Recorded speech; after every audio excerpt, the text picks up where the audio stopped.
Hi, welcome back to the Weekly Why. We are back after a long delay, so thank you so much for joining us.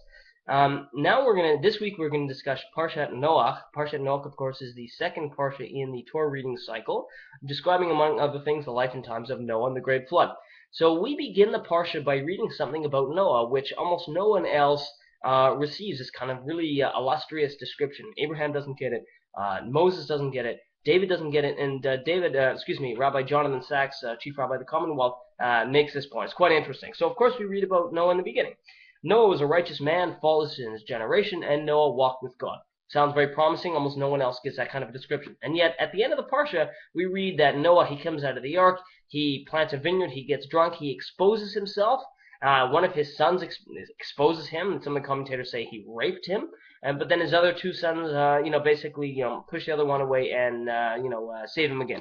And so this is still, either way, however we understand that, a strange way to end. This is the last thing we read about Noah.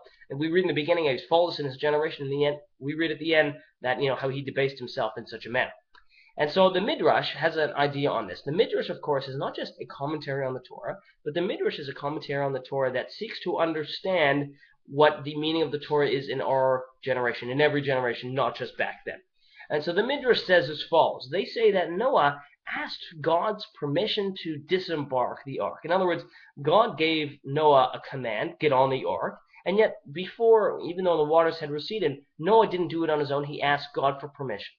And so the commentaries look at this and they say, Noah seemed to be very hesitant to come out of the ark. Indeed, we read on the, build up to the flood, things in the Torah move very quickly, and yet afterwards we read 14 verses of Noah sending out a dove and waiting 7 days, and basically it's a waiting game, and nothing seems to happen. It's 14 verses to this. And so the Midrash understands this to say that, Noah was very hesitant to come out of the ark. He clearly didn't want to come out too quickly. In many ways, when the world was burning, he was in no rush to come to its aid. And so one of the lessons, according to Jonathan Sachs, of this is that obedience ultimately is not enough. What does that mean? It means that Noah did what God asked. That's in fact why he was saved. Him and his family, the only ones saved from the flood. But obedience wasn't enough. Obedience was enough to save him, but obedience wasn't enough. And this is why we read at the end of the parsha, he debased himself. Why? Because ultimately, when you take care of yourself and only yourself, you're not even really taking care of yourself. Because if Noah had come out of the ark and he had immediately looked to, perfect the world and build it again from scratch, that wouldn't have happened. And yet he was looking only for himself, and this is why it fell apart at the end. And so this is, of course, what the Midrash also gives another understanding for how we are to read. I read at the beginning how it said Noah walked with God. The Midrash says as follows. The meaning of this phrase can be understood by a parable. A king has two sons, an adult and a child.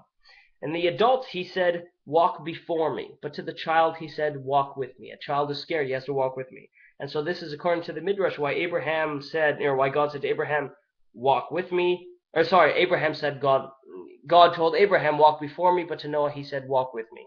In other words, although Noah was great, he was safe from the flood with his family, he dropped the ball majorly. Not just when the flood was about to come, he didn't tell people, perhaps more people could have been saved, but also after the flood, he was in no rush to fix it. And according to Rabbi Sachs, this is really the key message I think that we should take, is that we don't just wait for God to push us in a direction. This is why ultimately we are the children of Abraham, and Abraham was ultimately the first progeny of the Jewish people. He didn't just wait for God to push him. He took initiative on his own. Of course, he's known in the Torah as Abraham HaIvri. He was ultimately on one side of the world, and the world was on the other. That's what the text means. And so, as Rabbi Sachs says, survivors of the Holocaust who rebuilt after the Shoah, and the pioneers of the state of Israel who built the state of Israel, from nothing 65 years ago, we should be taking initiative, building the world from scratch again, and we should be taking Abraham's guidance on this. And although Noah was a righteous man, he ultimately dropped the ball in not, jumping to the opportunity after the world was destroyed to rebuild it unto himself. And of course, this is the opportunity that we should take for ourselves. That's it for Parshat Noach. Best wishes, Shabbat Shalom, God bless.